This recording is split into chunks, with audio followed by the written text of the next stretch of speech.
What's your YouTube day for Zephyr Games? Bringing you an incredibly fun deck to play, and that is a Toon deck. Now, unfortunately, because of the introductions of links, they haven't exactly taken a major hit, but one of their main, like, funny kind of tech plays of Quake and Mirror Force has become less effective, but still highly effective in a sense. So without further ado, I'm going to take you through this deck profile and show you what we've got. Now, obviously, you've got to love it because of Pegasus, but the Toons are just so cool, and I would love to see like Toon version cards of pretty much every card we have. I know it's quite a high like expectancy, but like we've got Toon Red Eyes, Toon Blue Eyes, Toon Dark Magician, Toon Summon Skull, like loads of the old ones. Like I would love to see like a Toon Harpy Lady, a Toon Jinzo, stuff like that, just for nostalgia. Anyway, we start off with Triple Toon Masked Sorcerer. Now Masked Sorcerer is... He's a really nice card in the deck because every time he does battle damage, you draw a card. Now, for those of you who don't know, Toon monsters are able to attack directly when they have the field spell out. So that's their one down, or their biggest downfall, is they are a Protect the Castle, which is why it's called like Toon Kingdom. It is Protect the Kingdom. When Masked Sorcerer does damage, you draw a card. Very, very cool. Triple Toon Cyber Dragon. Now it's exactly the same as normal Cyber Dragon. It's a nice special summon from the hand. 2100. This can obviously help go into link monsters because you can obviously special summon this, normal summon another one, but you don't really need to always rely on going into link monsters at all. Triple Toon Gemini Elf. Another one of your normal summons. Now some Toon monsters have the clause that they cannot attack the turn they are summoned. And some also have the clause that if Toon World is destroyed, they go as well, which is why, like I said, it's Protect the Castle. But if this card inflicts battle damage to your opponent, you discard one random card from your opponent's hand, which is very, very nice. We then play Triple Toon Dark Magician. I love Toon Dark Magician. I think it's absolutely awesome, but again, coming from a Dark Magician fan. So Toon Dark Magician has two effects. You can only use one per turn. You discard one Toon card or Mega Ryu Ran, then activate one of the following effects. You special summon one Toon monster from your deck, so you can get them Red Eyes, Dark Magician Girl, ignoring its summoning conditions, or you add one Toon spell or track card to your deck. So this helps you get your third spell in play and kind of go from there. This is one of the new ones that doesn't really get hit when Toon Kingdom gets destroyed. We then play Double Toon Dark Magician Girl. Again, looks really, really cool. Gotta love it. Cannot be normal summon set. Must first special summon from the hand by treating one monster while you control Toon World. If Toon World on the field is destroyed, destroy this card. This card can attack your opponent directly, which is exactly what all Toons can do, unless they control a Toon monster. This card gains 300 attack for each Dark Magician or Magician of Black Chaos in either player's graveyard. So very, very standard there. And then we play Double Red Eyes Toon Dragon. Again, cannot attack the turn it's summoned, so it gets summoning sickness. You special summon one Toon monster from your hand except itself, ignoring its summoning conditions. So that's very, very cool. Kind of helps you flood your board with stronger monsters. I then play one Toon Mermaid. Now I would play two if I had a second one. I just need to get hold of another one for that. This is a special summon. You pay 500 life points, special summon her. It kind of helps you just push like rank 4 plays if you want to, or just kind of flood your board with a couple more Toon monsters. And then we wrap it up with the one Maxi, because if you do go second, you do want to draw into everything you possibly can. Protection for your Toon Kingdom, and of course Toon Kingdom itself. Now onto the spells. Speaking of which, Triple Toon Kingdom. Now this is the heart, soul, centerpiece, the kingdom, the castle, the absolute everything of this deck. Without this card in play, the deck it can still be played, but it does struggle. This is the main card, and this is why you need to put everything in front of protecting it. So when this card is activated, you banish 3 cards from the top of your deck face down. This card is treated as Toon World.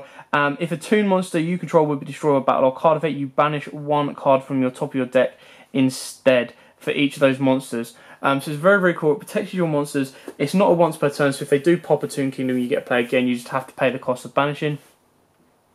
It's kind of a sad kind of thing that you pay such a relatively high cost banishing face down, which is why Necrophase is a nice little tech for the deck that people play. This is just pure Toon. This is as head-on Toons as I could possibly make it.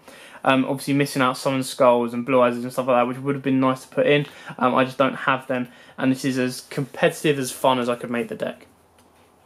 Triple Toon Table of Contents. This is great because it searches out pretty much all of your cards. So you add 1 Toon card or Mega Ryu Ran. So you get to search out your Toon Kingdom, you search out any of your Toon monsters. It's very, very cool and very, very important. And with Magi Bullets coming up, this is going to obviously be higher. But what I'm hoping, and fingers crossed, I don't know, this is not guaranteed, but fingers crossed, that with Magic Bullets around the corner, well, November, when they come out, I'm hoping they reprint Toon Table of Contents and possibly reprint Toon Kingdom, just to make Toon Kingdom easier for you guys all to get. Next up, we play Triple Pot of Duality. Your only special summons are your Cyber Dragon and your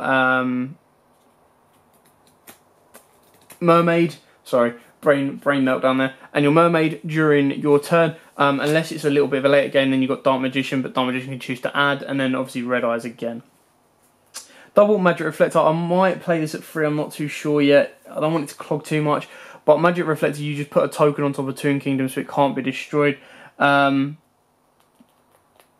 But then the issue is, if your opponent plays a way that doesn't destroy it and banishes it or bounces it or anything like that, it's all redundant. But you play Magic Reflect to protect your Toon Kingdom. That, like I said, it is protect the castle. Double Comic Hand. Comic Hand, if you control Toon World, you equip to an opponent's monster and take control of it. It's treated as a Toon monster. If your opponent controls no Toon monsters, it can attack your opponent directly. Now, I stole an ABC Buster Dragon with this, and it was really, really funny. Just being able to, you know, attack directly because you turn it into a Toon, which is awesome. We then play the 1 Soul Charge and the 1 Mimicat. Now, Mimicat is stupidly expensive at the moment, which is why I've only got 1, but you can kind of play it at 1 as well. Soul Charge is there to help you. If you want to play Links, you can boost your Links monsters up, you can boost your XYZ plays, and then Mimicat, you basically, you target 1 card in your opponent's graveyard. If it's a monster, you special summon it. If not, you set it on your side field, so you get to nick your opponent's monster or spell or trap. Next up, we play, going into the traps, we play Triple Quaking Mirror Force. Now, yes, it doesn't hurt the Link monsters because they can't be flipped face down. So if you're playing a heavy Link deck, I highly advise probably taking the Quakings out for like Stormings to bounce them back to hand. But Quaking is still incredibly, incredibly important. Because if your opponent don't tribute, you flip all your opponent's monsters down, lock their board out, and then you're just there with your 2 monsters just jabbing directly without any fear, which is why Quaking is so good. I love Toon Mask. I think it's so cool. You get to target 1 face-up monster your opponent controls, special summon 1 Toon monster from your hand or deck with a level that is less than or equal to the level or rank of that monster, ignoring its summoning conditions. So again, it's probably a bit more deck specific, but it does help you get your level 4s or lowers out and stuff like that.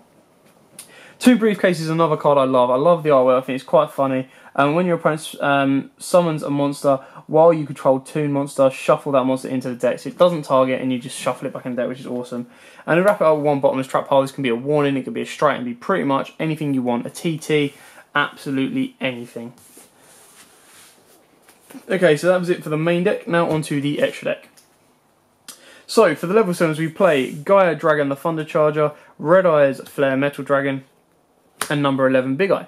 Now obviously with Big Eye, you can steal your opponent's Link monster, goes into the main monster zone, you kind of unlock your board a little bit more. Red Eyes just burns your opponent out, and then Gaia helps you go on top of Naruto the Moral Leader. You make Naruto with 2 Dark Magician Girls. Obviously he's a little bit thin, you might not always make him. You can take him out if you wish. In doing so, you'll probably take out Naruto and you'll probably take out Gaia Dragon Thunder Charger. Change it up a little bit, it's all down to personal preference. Again, rank 4s is just pure fun. A little bit of stable cards. So we've got like your Dark Rebellion XYZs, your number 11 Honor Arc, your 103 Ragnar Zero, because you'll be detaching. If you're playing zoos or anything like that, yes, you might get a bit of a slap, but they can still put up a bit of a fight, so why not go out swinging. Number 82 Heartland Draco, because your focus is around having a field spell out, this guy can attack directly. Abyss Dweller for Dracos and Dinos. Castel, again, very generic. Cargo Guard Cowboy, because it's a fun deck. Tornado Dragon.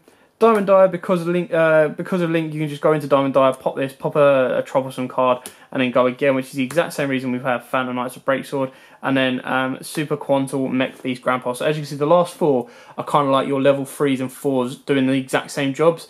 Grand Pulse and Tornado doing back row, and then Breaksword and Diamond doing any damaging cards your opponent might have.